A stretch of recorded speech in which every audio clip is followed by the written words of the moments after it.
জামাত ইসলামী ইসলামের কথা বলে বুঝেন, কিন্তু আইসাই প্রথম হাতটা কাইটে দিবে। তা আপনি যদি হাত কাটার ভয় আপনার হয়, তার মানে নিশ্চিত যে আপনার মধ্যে সোরামির অভ্যাস আছে।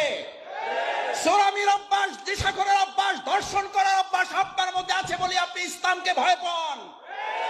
আর যারা ইসলামকে বিশ্বাস করে তারা ইসলামকে নিরাপদ এবং নিরাপত্তার গ্যারান্টি মনে করে। আমি এই প্রোগ্রামে আসার আগে তো সালাতুল এশা পড়ার জন্য আমি প্রস্তুতি গ্রহণ করেছি। এখানে আপনাদের নামাজে বিরতি হয়েছে না হয় নাই?